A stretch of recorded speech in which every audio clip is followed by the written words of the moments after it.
నమస్కారం ఏబిటెన్ news channel కి స్వాగతం.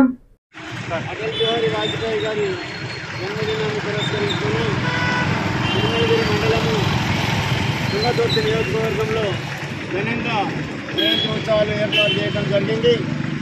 వారు 1924 డిసెంబరు 25వ తారీఖు నాడు గ్వాలియర్లో అంటే మధ్యప్రదేశ్లో జన్మించడం జరిగింది. మరి అదేవిధంగా వారు చిన్నప్పటి నుంచి కూడా మహామేధావి, తెలుగు గలవాడు. ఆయన వారు సరస్వతి శిశు మందిర్ గ్వాలియర్లో చదవడం జరిగింది.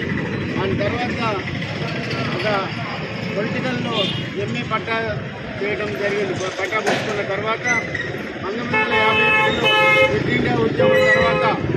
ఇండియా ఉద్యమం తర్వాత వారు జనసంఘ అనేటువంటి పార్టీ ఏర్పాటు చేయడం జరిగింది.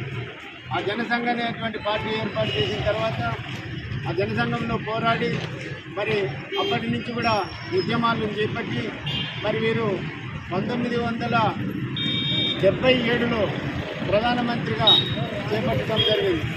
ప్రధానమంత్రిగా ఏర్పడిన తర్వాత ప్రధానమంత్రి అయిన తర్వాత మరి కార్గిల్ యుద్ధానికి ఒక యుద్ధం చేయడానికి కానీ వెనుకం చేయకుండా మరి విదేశాలన్నింటినీ కూడా ఒక విధంగా మరి ఒకప్పుడు ఇండియా అంటే ఏంటి, ఇండియాలో తెలుగుగల అంటే గొప్పతనం ఎవరి దగ్గర ఉంది, వాళ్ళందరినీ కూడా గుర్తుపట్టించినటువంటి వ్యక్తి మరి మన వాజ్పేయి గారు ఒక విద్యావంతుడే కాకుండా వాళ్ళ నాన్నగారు టీచర్, ఒక ఉపాధ్యాయుని కడుపులో పుట్టి మరి ఆయన ఒక ఉపాధ్యాయుడే కాకుండా కవితలు కూడా రాసేటువంటి మేధావి వాజ్పేయి గారి నాన్నగారు. మధ్య వారసత్వంగా మరి వాజ్పేయి గారు కూడా మరి మేధావి, కవితలు కూడా రాసేటువంటి వాడు.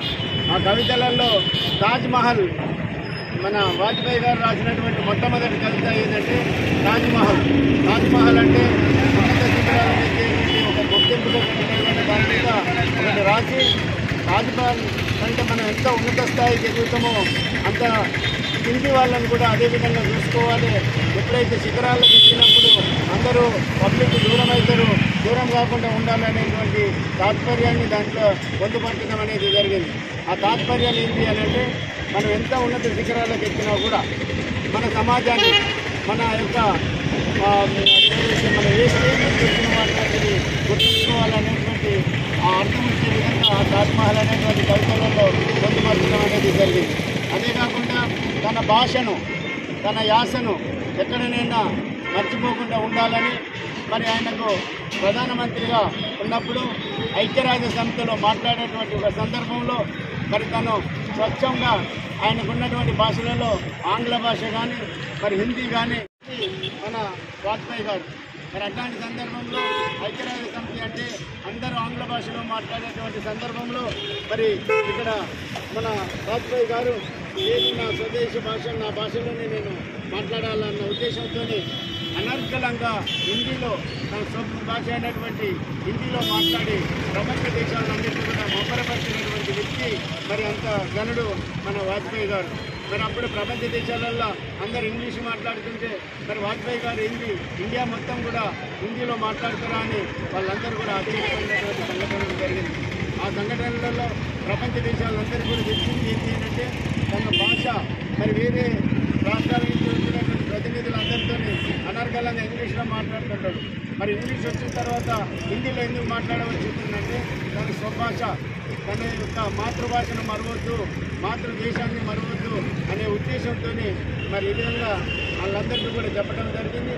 అప్పుడు వాళ్ళందరూ కూడా ప్రపంచ దేశాల నుంచి వచ్చిన వ్యక్తులందరూ కూడా వాళ్ళందరి గురించి గర్వపడే విధంగా ఇండియా అంటే ఒక ఉద్దేశపూర్వకంగా ఉండాలనేటువంటి మహామేధావి.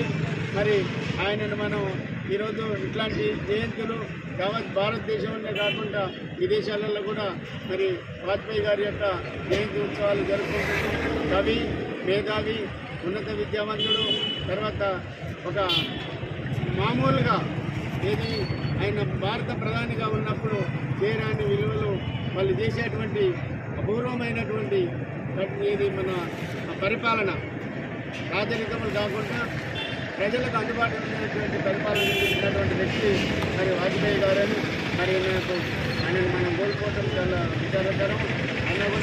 ఆయన ఎక్కడ ఉన్నా కూడా ఆయన ఆత్మకు శాంతి చేకూరాలని, మరి అదేవిధంగా జయంతి ఉత్సవాలు మరి ఆయన ఇప్పుడు 24 అంటే దగ్గరగా ఇప్పుడు ఆయనకు మనకు ఒక 99 సంవత్సరాలు, ఆయన జన్మించి 99 సంవత్సరాలు అవుతుంది. 99 సంవత్సరాలు అయినా కూడా మన మధ్యలో లేకున్నా కూడా ఆయన జయంతి ఉత్సవాలను జరుపుకోవడం మన అందరికీ గర్వకారణం. మరి ఇట్లాంటి జన్మదినాలు ఎన్నో చేసుకోవాలని, మనందరం ఆయన స్ఫూర్తిలో నడవాలని, ఆయనను ఆదర్శంగా మన ఎవరైతే వాజ్పేయి గారిని ఆదర్శంగా తీసుకోవాలని, మరి ఆయన అడుగుజాడలో నడవాలని మన కార్యకర్తలకు కానీ, మన భారతదేశ ప్రజలకు కానీ, మన నియోజకవర్గ ప్రజలకు కానీ తెలియజేస్తూ, మరి అవకాశాన్ని కల్పించినటువంటి ప్రజలు కూడా ధన్యవాదాలు తెలియజేస్తూ